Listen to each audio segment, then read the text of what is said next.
What's up, guys? Another video here from Alexander. It's time to do another first impressions of this one of GetBackers, art by Rando Ayamine and Ayamine. Whoops, sorry. Story and Yuya Aoki, older one back from Tokyopop. Um, Another first impressions because I only have the first two volumes, and interesting about this one is I've actually watched a good chunk of the anime of it, but I'm gonna probably just stick to what I've read now of the manga, just so because there's a bit of differences between the two, and I want to just give you what I thought on this, you know. But I'll throw in a little bit about what I know about the anime, maybe.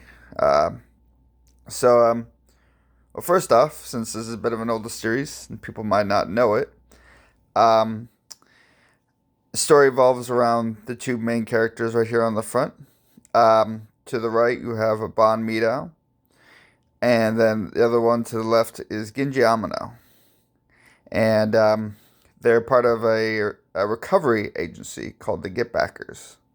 And they pretty much return anything to anybody for a fee, anything they might have lost and they have, well, a self-described almost 100% success rate of returning items. And yeah, they return items, but they also mainly um, get a lot of cases revolving around people wanting something of sentimental value. So it's usually something with very strong memory attached to them. So that's usually how the story goes, and it's got quite a bit of action, and um, at least that's what I first saw, and also that's usually how it goes in a bit of the anime too. Um, so the characters are pretty much the same as they are with the anime, and they I really like these two. They're one of the earlier series that I got into when I was in my teens, and the series I didn't manga I didn't read about until just a little while later, and I was excited to finally get into it. And yeah, I thought like like I said, there are some differences how they start out. They have the anime starts off with them meeting another side character named Natsumi Mizuki, who works at a bar they frequent. In this one, they start off meeting an old man who's down on his luck, and whose business went under, and now just wants to see his daughter last time since he's dying.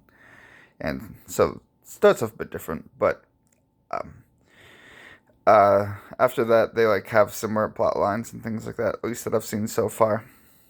Um, let's see. I don't want to give anything too away, but this seems to stick to the same beats too. Bon is a pretty mysterious character who has a power called the Evil Eye. Allows him to show illusions to people for a minute, and then of course Genji being a former leader of a notorious gang from Shinjuku called the Vaults. And yeah, it seems, and then it's really fun. I've really enjoyed it so far. Um, the art style I think is pretty unique. Kind of reminds me of like GTO, if anybody's seen that.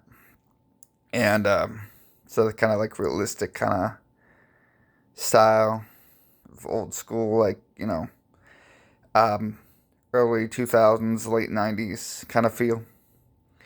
Let's see. I really like it. It's got, you know, just like in the anime, it's got some great urban action kind of shonen feel to it. You know, let's see. Sorry. If you I know. It reminds me a lot of like Durarara. Everybody's seen that? It's got that same kind of feel, vibes to it, with a little bit of what's the word I'm like? What's uh Cowboy Bebop kind of feel to it too, kind of mixing there. It's kind of like what I've gotten from it so far and from watching the anime. So if that sounds like something that's right up your alley, definitely give this a try. Um, so I don't really have much more to say because I've only read the first two volumes of this one, and yeah, I mean, I guess since it's an older series, it has some stuff that a lot of etchy scenes and a lot of things that uh, some people might have a hard time with nowadays, I guess. But if you're more of a seasoned anime person like myself, that might not be, it's probably not going to be an issue for you. And yeah, that's all I got to say. All right, see you guys in the next one. Bye.